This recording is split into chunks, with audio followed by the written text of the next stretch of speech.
Hello and welcome back. We had a little bit of a situation for the past few days.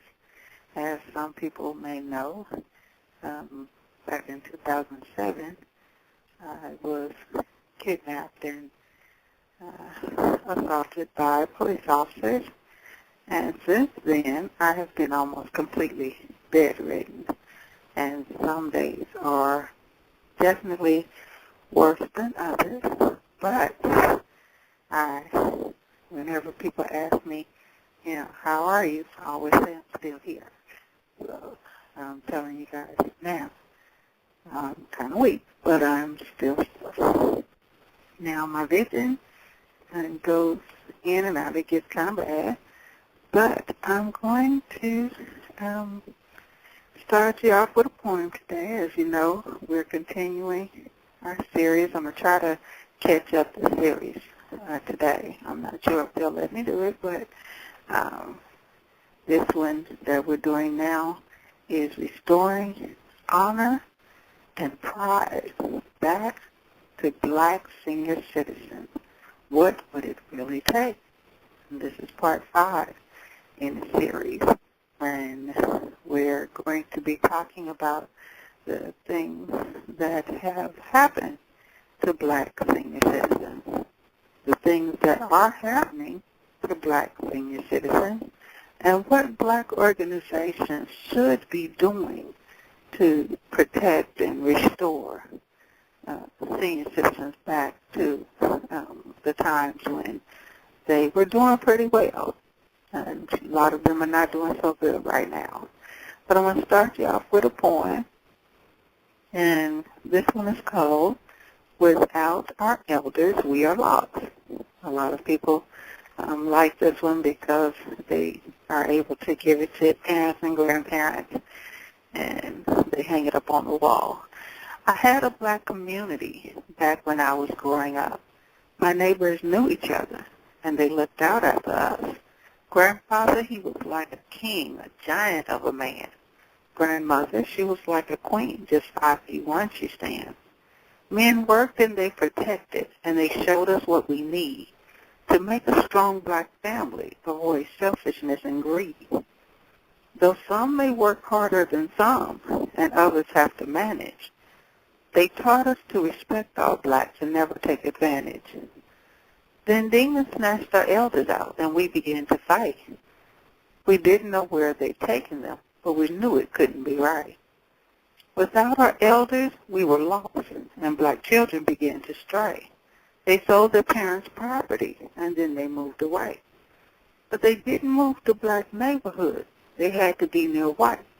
They had to reap the benefits of their new civil rights. They didn't care if they paid too much as long as they achieved the image of white supremacy, or so some would believe. Blacks didn't read their history, or they would surely know the value of their parents' land and the crops they used to grow. Their land was like the diamonds, and their farms were like the gold we had when we were kings and queens before we lost our souls.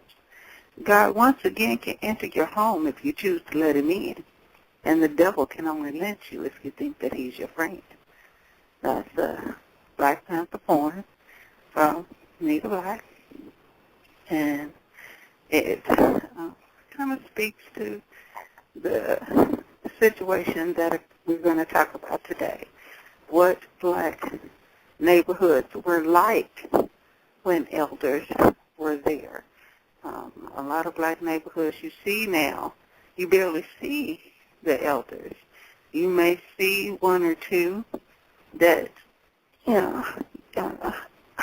come to the, sorry about that, that come to the grocery store. You may see a couple that sit on their porch, depending on what neighborhood you're in. In some neighborhoods, they don't even come out, and you never get to see them.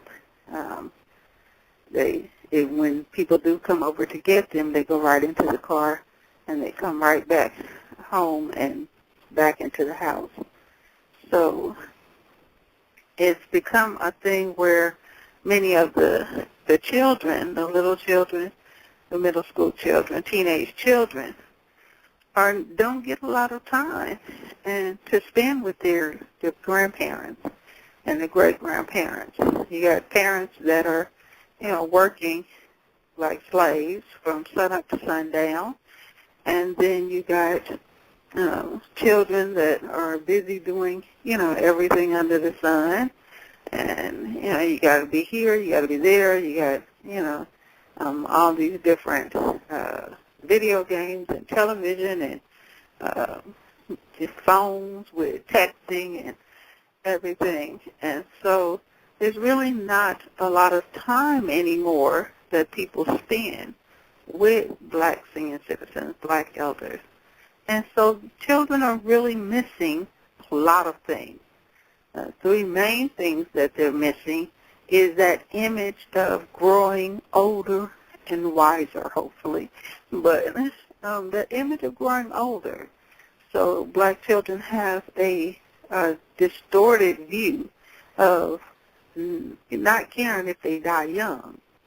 The second thing that they miss is that history. The children don't have time to sit down and actually listen to the history that the older members of the family have and appreciate the things that the older members have went through in order for the family to have all of this stuff that they have and be able to do all these things that they do. And then, of course, the third thing is not being able to connect to a time when black people actually had pride. I mean, we talked as in the discussion group. I try to still, continue my discussion group, though I get kind of weak and am not able to finish. But the times when, many of the black senior citizens that you see, they bought their homes, paid them off. They had cars that they paid cash for. Some of them may have had a small note and they paid it off. They didn't have a bunch of credit cards. They may have had a credit line at the corner store or, the grocery store or one department store or whatnot. But they didn't have a bunch of credit. They didn't have a bunch of loans. They may have had business things that they did if they needed equipment for the farm or something like that. But it's just their money was used so much differently than black people are programmed to use money now. You have, it seems that the more separated black communities were, the more their money was used for essential things. And then as you saw blacks trying to be like whites and moving out of black neighborhoods, and the children of the civil rights people and the different movement people started moving to whites, they became more consumers than savers.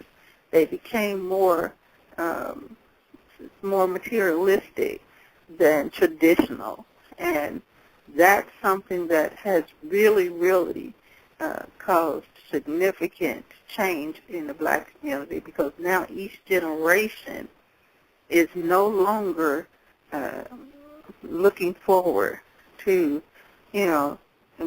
great-grandmother passing down the silverware or the china or whatever that she worked very hard to buy that special thing, or that great-grandfather might have worked very hard to buy that for her as a present.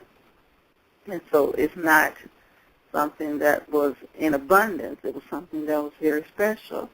And children just don't have that anymore. Now they look for that one thing, the car. And then a lot of them don't even look for that anymore. They think that, once a car is if it's not the newest year or the year coming up, then they don't want it because it's considered old to them.